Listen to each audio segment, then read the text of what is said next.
संगीत। आचार्य चाणक्य ने एक गंभीर स्वर में कहा, चंद्रगुप्त, तुम्हें पता है, अमीर और गरीब में सिर्फ एक चीज का फर्क होता है, धन। पर एक बात और सुनो चंद्रगुप्त, धन उसे नहीं मिलता जो दिन रात मेहनत करता है। धन उसे मिलता है जो जानता है कि मेहनत दूसरों से कैसे कराई जाती है। यानी धन हमेशा दिमाग वालों के पास जाता है, शारीरिक श्रम करने वालों के पास नहीं। शारीरिक श्रम से इंसान कभी अमीर नहीं बनता, उसके पास कभी पर्याप्त धन नहीं होता। यह बात तुम हमेशा याद रखना। पर्याप्त धन चाहिए, बहुत धन चाहिए तो अपनी मानसिक शक्ति को काम पर लगाओ। दिमाग से काम करो, हाथों से नहीं। राजा कभी स्वयं श्रम नहीं करता, सेठ साहूकार कभी खुद मजदूरी नहीं करता।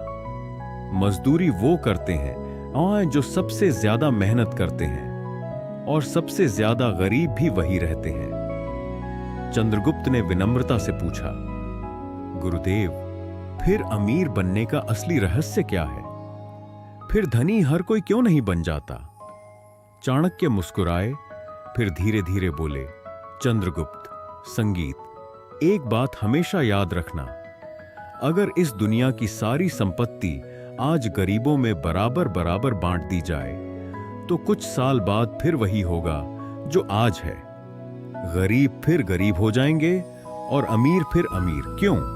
क्योंकि अमीरी गरीबी धन से नहीं बनती, अमीरी गरीबी बुद्धि से बनती है। जो व्यक्ति अपनी बुद्धि के घोड़े दौड़ाता है उसे अमीर बनने में देर नहीं लगती। जो बुद्धि को सोने देता है और केवल शरीर से मेहनत करता रहता है वह जीवन भर गरीब ही रहेगा। धन बुद्धि का खेल है, मेहनत का नहीं।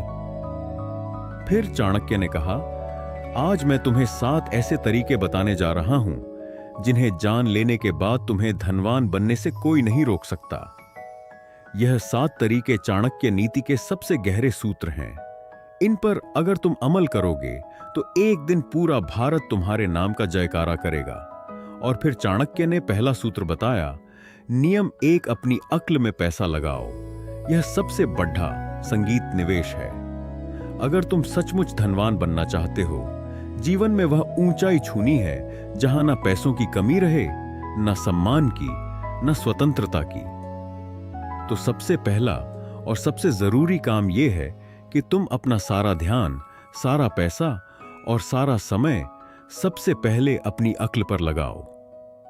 मैंने तुम्हें पहले ही कहा था, शारीरिक श्रम छोड़ दर्ज दो। हाथ पैर से मेहनत करने में कोई बुराई नहीं, लेकिन वो तुम्हें एक सीमा तक ही ले जाएगी। उस सीमा के बाद रुक जाओगे। मजदूर दिन रात हथौंधा मारता है, फिर भी 2 जून की रोटी को मोहताज रहता है। क्यों? क्योंकि उसने अपनी अक्ल को कभी नहीं खोला। संगीत, दिमाग के घुड्डे को दौड़ ढाओ, और दौड़ ढाने का मतलब है सीखो, सीखते रहो, जीवन के अंतिम क्षण तक सीखते रहो। जो व्यक्ति सीखना बंद कर देता है वो जीते जी मर जाता है, उसकी कमाई भी मर जाती है। नियम 2, मौके खुद नहीं आते, उन्हें पहचानना पड़ता है। अवसर काले न आगच्छति काले नश्यति तम या सन्नादति स सिद्धिम प्राप्तति। अर्थात अवसर समय के साथ आता है और समय के साथ नष्ट भी हो जाता है। जो उसकी ध्वनि सुन लेता है वही सिद्धि प्राप्त करता है। धनवान बनना है तो सबसे दूसरा और सबसे नियम यह है कि तुम्हें अवसरों की आंखें खोलनी पड़ेंगी। अवसर कभी दरवाजा खटखटा कर नहीं आते। भाई साहब, मैं आपका मौका हूं, मुझे अंदर आने दो, कहते हुए नहीं आते। अवसर हमेशा भेष बदल कर आते हैं। कभी वह किसी मुसीबत के रूप में आते हैं, कभी किसी ताने के रूप में, कभी किसी दोस्त के मुंह से निकले एक वाक्य के रूप में। ज्यादातर लोग इन्हें देखकर कन्नी काट लेते हैं, और जो इन्हें पहचान लेते हैं वही करोड़पति अरबपति बनते हैं। मैं तुमसे कहता हूं, अगर तुम धनवान बनना चाहते हो तो आज से यह प्रण कर लो, मैं कोई भी अवसर गवाऊंगा नहीं। संगीत, चाहे सीखने का हो, कमाने का हो, जुदने का हो, घूमने का हो, कुछ नया करने का हो, मैं उसे पकड़ दूंगा। याद रखो, धन तुम्हारे पास नहीं आता, धन तुम तक आने का रास्ता ढूंढता है और वह रास्ता है अवसर। जितने ज्यादा अवसर तुम पकड़ डोगे उतने ही ज्यादा रास्ते धन के लिए खुलते जाएंगे। और अगर तुम अवसरों को चूकते रहे तो चाहे कितना भी पहला नियम सीखना फॉलो कर लो, तुम्हारी सारी सीख बेकार हो जाएगी, क्योंकि सीख का इस्तेमाल करने के लिए मौका चाहिए। नियम 3 समय धन से भी कीमती है। अगर तुम सचमुच धनवान बनना चाहते हो, करो अरबों नहीं, बल्कि वह स्वतंत्रता हासिल करनी है जहां पैसा तुम्हारा गुलाम बने, न कि तुम पैसे के गुलाम रहो। तो आज से एक बार हमेशा के लिए गांठ बांध लो, समय पैसों से 1000 गुना ज्यादा कीमती है। पैसा खो गया तो दोबारा कमा लोगे, लेकिन समय खो गया तो वह हमेशा हमेशा के लिए चला गया। एक बार गया तो लौटकर कभी नहीं आएगा। दुनिया के सारे अमीर लोग एक ही बात पर सहमत हैं, उनका सबसे बड़ा हथियार उनका समय था और सबसे बड़ी पूंजी उनका समय का अनुशासन था। अगर तुम आज भी अपना समय बर्बाद कर रहे हो तो तुम धनवान बनने के लायक नहीं हो, क्योंकि धनवान बनना कोई खेल संगीत नहीं है, यह युद्ध है। और इस युद्ध में जो सबसे ज्यादा अनुशासित होता है वही जीतता है।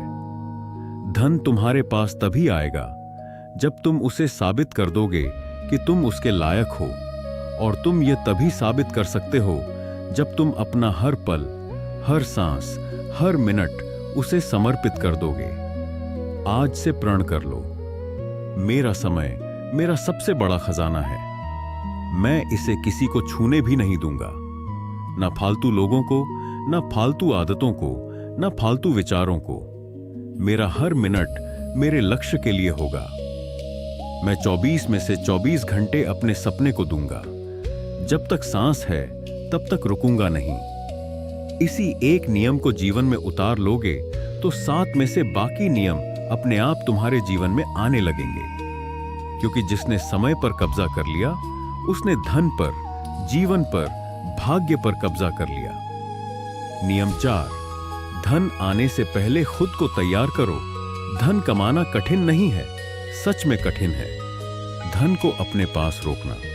तुमने देखा होगा, लॉटरी लगी 2-4 साल में कंगाल, सैलरी बढ़ी 1 साल में फिर वही पुराना रोना, बिजनेस चला 2 साल में फिर कर्ज में डूब गए। क्यों?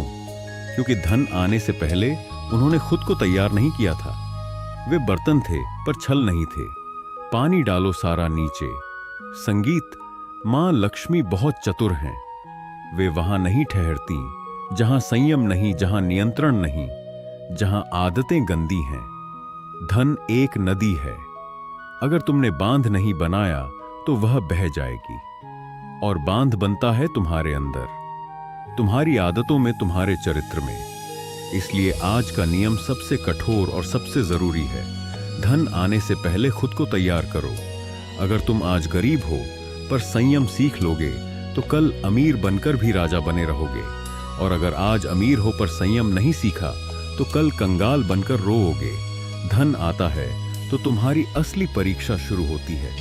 वह तुम्हें दिखाता है कि तुम सच में कौन हो।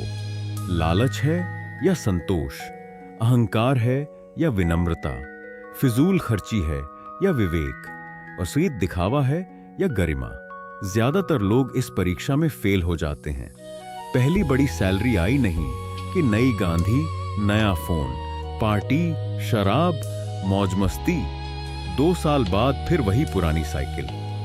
मैं तुमसे कहता हूं, धन आने से पहले खुद को ऐसा बना लो कि जब करोड़ों आए तब भी तुम पहले जैसे ही रहो। जूते पुराने हो या इतालवी, तुम्हारा चलना वही रहे। खाना ढाबे का हो या 5 सितारा, तुम्हारी भूख वहीं रहे, यही असली तैयारी है। लालच धन का सबसे बद्दा दुश्मन है। जैसे ही 2 पैसे हाथ में आते हैं, लालच कहता है, अरे यार अब तो जी ले, अब तो मौज कर। और तुम जीने के चक्कर में अपना भविष्य मार देते हो। नियम 5, अपनी संगति को सुधारो और दिमाग को लक्ष्य के प्रति प्रेरित रखो। तुम चाहे जितना भी सीख लो, जितने भी अनुभव कर लो, जितना भी समय लगाओ, अगर तुम्हारी संगति गलत है तो सब बेकार। तुम वही बनते हो जिनके साथ रहते हो। तुम्हारी कमाई, तुम्हारा चरित्र, तुम्हारा भाग्य, तुम्हारा भविष्य, यह सब तुम्हारे आसपास के 5 लोगों के औसत से तय होता है। तुम जहां बैठते हो, जिसके साथ चाय पीते हो, जिसके साथ रात को फोन पर घंटों गप्पे मारते हो, वही बताता है कि 10 साल बाद तुम कहां होगे। जो मनुष्य धनवान बनना चाहता है वह सबसे पहले अपनी संगति को देखे, क्योंकि जिस प्रकार लोहे की कील लोहे से ही तेज होती है, उसी प्रकार मनुष्य का चित्त उसी के समान हो जाता है जिसके साथ वह अधिक समय बिताता है। जब तुम नीच, आलसी, लंपट, नकारात्मक बोलने वाले लोगों के बीच रहते हो तो तुम्हारा मन भी वैसा ही हो जाता है। तुम्हें लगता है अरे दुनिया में कुछ नहीं हो सकता, पैसा तो किस्मत से आता है, मेहनत करने से कुछ नहीं होता, और ऐसे विचारों से तुम स्वयं ही अपने पांवों पर कुल्हाड़ी मार लेते हो। पर जब तुम उच्च चिंतन वाले, धनवान, विद्वान, संयमी और लक्ष्यनिष्ठ लोगों के बीच रहते हो तो तुम्हारा मन भी ऊंचा उठने लगता है। तुम्हें स्वयं ही लगने लगता है मैं भी कर सकता हूं। चंद्रगुप्त, जीवन में एक बात हमेशा याद रखना, संगीत उद्धार वो दीमक की तरह है जो रिश्ते को खोखला कर देता है, चाहे वह रिश्ता कितना ही मजबूत क्यों ना हो। और इन्हीं उद्धारों से धन की सबसे ज्यादा हानि होती है। जीवन में धन मांगने के लिए अक्सर हमारे अपने खास रिश्तेदार आते हैं, कभी कभी दोस्त भी, लेकिन हम न कहने में हिचकिचाते हैं, डरते संगीत हैं कि कहीं रिश्ता टूट ना जाए। हकीकत यह है कि बहुत से लोगों को पता ही नहीं होता कि ना कैसे कहा जाए, क्योंकि उनके पास सही शब्द या तरीका नहीं होता। लेकिन आज मैं तुम्हें यही रणनीति बताऊंगा। जब कोई तुमसे उधार मांगने आए, अगर तुम ये 3 सवाल पूछ लोगे तो वह खुद ही उधार मांगने के बजाय कोई और बहाना बनाकर तुम्हारे यहां से चुपचाप निकल जाएगा। लेकिन चंद्रगुप्त, संगीत यह एक विद्या है जो डर से मुक्ति देती है। अगर तुम नहीं जानोगे तो हमेशा उलझते ही रहोगे, क्योंकि मैंने अक्सर देखा है कि लोग इसी वजह से अपनी जिंदगी की कमाई गंवा बैठते हैं। नमस्कार दोस्तों, डे इंस्पायर्ड चैनल में आपका फिर से स्वागत है। अगर आपको भी चाणक्य नीति पसंद आती है तो कमेंट में जरूर बताएं कि आप भारत के किस राज्य से यह वीडियो देख रहे हैं, ताकि हम समझ सकें कि हमारी बातें कहां कहां तक पहुंच रही हैं। और चलिए संगीत, बिना देर किए वीडियो की शुरुआत करते हैं। दोस्तों, चाणक्य की यह बातें आज भी उतनी ही सच्ची हैं जितनी उस पुराने जमाने में थी। कल्पना कीजिए, चाणक्य के समय में पाटलिपुत्र की गलियों में एक साधारण व्यापारी रहता था। नाम था विष्णुदास। वो दिन रात मेहनत करके अपना व्यापार चलाता था, अनाज बेचता था और थोड़ी बहुत बचत करता था अपने परिवार के लिए। एक दिन उसका दूर का रिश्तेदार आया, संगीत। बोला, भाई मेरी फसल बर्बाद हो गई है बाढ़ में, बस थोड़े पैसे उधार दे दो, अगली फसल में लौटा दूंगा। विष्णुदास का दिल पसीज गया। उसने अपनी सारी बचत दे दी, लेकिन महीने बीत गए, साल बीत गए, वो रिश्तेदार नजर नहीं आया। बाद में पता चला कि उसने वो पैसे अपनी ऐशो आराम में उड़ा दिए थे। विष्णुदास का परिवार भूखा रहा, बच्चे स्कूल नहीं जा सके, और वह रिश्ता वो तो पहले ही खोखला हो चुका था। संगीत, चाणक्य कहते थे, धन की रक्षा करना परिवार की रक्षा करना है। आज के समय में भी यही हो रहा है। लोग फोन पर मैसेज करते हैं, भाई इमरजेंसी, संगीत है 500 उधार दे दे, और हम देते हैं क्योंकि नहीं देना हमें बुरा लगता है। लेकिन सच्चाई यह है कि पैसा देने के बाद रिश्ता और मजबूत होने के बजाय कमजोर हो जाता है। क्यों? क्योंकि अगर पैसा वापस नहीं आया तो झगड़े शुरू हो जाते हैं, और अगर मांगो तो तुम विलेन बन जाते हो। अब सवाल यह है कि हम इस जाल से कैसे बचें। चाणक्य की नीति हमें बताती है कि भावनाओं में बहना बंद करो और बुद्धि से काम लो। मैं आपको बताऊंगा वो 5 तरीके जो चाणक्य ने बताए थे, लेकिन सरल भाषा में, जैसे कोई बूढ़ा गुरु अपने शिष्यों को समझा रहा हो। इन तरीकों से आप ना कह सकेंगे बिना किसी संगीत को दुख पहुंचाए। और हां, मैं इसमें चाणक्य के समय की कहानियां जोड़ूंगा ताकि आप महसूस कर सकें कि यह सिद्धांत कितने पुराने हैं, लेकिन आज भी काम करते हैं। जैसे आज के समय में कोई क्रेडिट संगीत कार्ड का इस्तेमाल करके कर्ज में फंस जाता है, वैसे ही उस जमाने में लोग साहूकारों के चंगुल में फंसते थे। लेकिन चाणक्य कहते थे, बुद्धिमान वो है जो कर्ज का जाल खुद नहीं बुनता। चलिए पहले तरीके से शुरू करते हैं। यह है तुरंत जवाब ना दो। चाणक्य इसे समय की ढाल कहते थे। संगीत, जब कोई पैसा मांगे, चाहे वह कितनी बड़ी मुसीबत बता रहा हो, उसी वक्त हां या ना मत कहो। बस मुस्कुराकर कहो, भाई मैं तुम्हारी परेशानी समझता हूं, लेकिन मेरा पैसा अलग अलग जगहों पर लगा हुआ है। संगीत, मुझे अपने हिसाब किताब देखने दो, घर वालों से बात कर लूं, कल तक बता देता हूं। यह 24 घंटे आपको सोचने का मौका देते हैं और सामने वाले की नीयत भी परख लेते हैं। चाणक्य के समय में एक राजकुमार था जो हमेशा जल्दबाजी में फैसले लेता था। एक बार एक जासूस उसके पास आया, बोला, महाराज मुझे तुरंत सोने की मुद्राएं चाहिए, दुश्मन की जासूसी के लिए। राजकुमार ने उसी वक्त संगीत दे दी। बाद में पता चला वो जासूस दुश्मन का था। चाणक्य ने राजकुमार को डांटा। संगीत, समय लो, सोचो तब फैसला करो। आज के समय में भी अगर कोई ट्रांसफर करने को कहे तो कहो बैंक बंद है आज, कल देखते हैं। आप देखेंगे अगर जरूरत झूठी है तो वह इंतजार नहीं करेगा, किसी और के पास चला जाएगा, लेकिन अगर सच्ची है तो इंतजार करेगा। यह तरीका आपको आसान शिकार होने से बचाता है। मैंने खुद देखा है, मेरे एक दोस्त ने ऐसा किया। संगीत, उसका चचेरा भाई आया, 20,000 मांगे। दोस्त ने समय मांगा, अगले दिन भाई खुद बोला रहने दे, किसी और से ले लिया। बाद में पता चला वो पैसे पार्टी में उड़ाने थे। ऐसे छोटे छोटे अनुभव हमें सिखाते हैं कि धैर्य कितना बड़ा हथियार है। अब दूसरा तरीका, सवाल पूछो, लेकिन तरीके से। 24 घंटे बाद जब वह वापस आए तो तुम सफाई मत दो कि पैसा क्यों नहीं है, बल्कि उनसे पूछो, भाई मैं मदद करना चाहता हूं, लेकिन मुझे यह पैसा जल्दी वापस चाहिए क्योंकि मेरे अपने खर्च हैं। तुम्हारा वापस करने का ठोस प्लान क्या है? पैसा कहां से आएगा? यह सवाल उनकी नीयत को नंगा कर देता है। संगीत, चाणक्य कहते थे, सवाल वो तीर है जो झूठ को भेद देता है। उनके समय में एक साहूकार था जो लोगों से उधार लेता था, लेकिन चाणक्य ने अपने शिष्यों को सिखाया, पूछो कैसे लौटाओगे।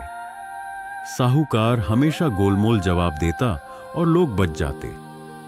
आज के समय में भी अगर कोई कहे सैलरी से दे दूंगा तो ठीक है, लेकिन अगर बोले चिंता मत कर, भरोसा रख, तो सावधान हो जाओ।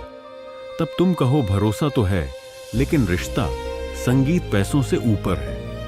अगर पैसा नहीं लौटा तो रिश्ता खराब हो जाएगा और मैं वो नहीं चाहता। यह बात उन्हें सोचने पर मजबूर कर देगी। एक बार मेरी मौसी के साथ ऐसा हुआ। उनका भतीजा आया पैसे मांगे। मौसी ने सवाल पूछा। संगीत, भतीजा हकलाया और खुद ही बोला, रहने दे चाची, मैं किसी और से ले लूंगा। बाद में पता चला वो पैसे शेयर मार्केट में लगाने। संगीत, तो जहां वो हार गया था। ऐसे में सवाल पूछना आपको रक्षक बनाता है ना कि लुटेरा। तीसरा तरीका, सुरक्षा मांगो। चाणक्य इसे संगीत बंधक का नियम कहते थे। अगर वह अभी भी जिद करे तो कहो, संगीत भाई नियम तो होते हैं, मैं पैसा दे दूंगा, लेकिन बदले में एक छोटी सी गारंटी चाहिए, जैसे चेक या कोई चीज रखवा दो। चाणक्य कहते थे, बिना बंधक के धन रेत में पानी है। उनके समय में लोग सोने की अंगूठी या जमीन का कागज रखवाते थे। एक कहानी है, चाणक्य के एक शिष्य ने संगीत एक व्यापारी से उधार मांगा। शिष्य ने कहा, मुझे भरोसा है, लेकिन चाणक्य ने हस्तक्षेप किया, भरोसा अच्छा लेकिन प्रमाण बेहतर। व्यापारी ने चेक मांगा और वो व्यक्ति संकिकिति, संगीत, भाग गया। आज के समय में पोस्ट डेटेड चेक मांगो। अगर वो नाराज हो जाए, बोले तुम्हें शक है, तो कहो नहीं भाई, यह तो बस सुरक्षा है। जो साफ नियत का होगा वो दे देगा, लेकिन जो नहीं वो खुद चला जाएगा। मैंने एक पड़ोसी को देखा जो हमेशा उधार देता संगीत था। एक बार उसने गारंटी मांगी और मांगने वाला नाराज हो गया, लेकिन बाद में पड़ोसी का पैसा बच गया क्योंकि वह व्यक्ति दूसरों संगीत को ठग रहा था। यह तरीका आपको मजबूत बनाता है और रिश्ते को बचाता है। चौथा तरीका, कमी का भ्रम पैदा करो। अगर वह कहे ठीक है, घर वालों से बात कर लो तो कहो यार पैसा तो था लेकिन अभी अभी फिक्स डिपॉजिट में डाल दिया। अगर निकालूंगा तो नुकसान होगा। अगर तुम वो नुकसान भरोगे तो संगीत निकाल लूं। चाणक्य इसे अभाव का माया कहते थे। उनके समय में एक राजा ने अपने मंत्री से कहा, मेरे पास खजाना है लेकिन अभी बंद है, अगर तुम खोलने का खर्च दोगे तो दे दूंगा। संगीत। मंत्री खुद पीछे हट गया। आज भी यही काम करता है। कोई उधार मांगने वाला आपके नुकसान को क्यों भरे? वो खुद कहेगा रहने दे। एक बार मेरे चाचा ने ऐसा किया। उनका दोस्त आया पैसे मांगे। चाचा ने कहा बैंक से निकालूंगा लेकिन पेनल्टी लगेगी। दोस्त संगीत बोला नहीं, मैं किसी और से ले लूंगा, और पैसा बच गया। यह संगीत तरीका चतुराई से काम करता है बिना झगड़े के। 5वां तरीका, संगीत छोटा दान दो अगर मुसीबत सच्ची हो। चाणक्य कहते थे दान से शत्रु भी मित्र बन जाता है। अगर कोई सच में बीमार संगीत है या बच्चे की फीस है तो पूरी रकम उधार मत दो। कहो भाई पूरी रकम नहीं दे सकता लेकिन इतना दे सकता हूं, और वापस मत करना। इससे तुम्हारा ज्यादा पैसा बच जाता है, इज्जत बढ़ती है और वह दोबारा बड़ी मांग नहीं करेगा।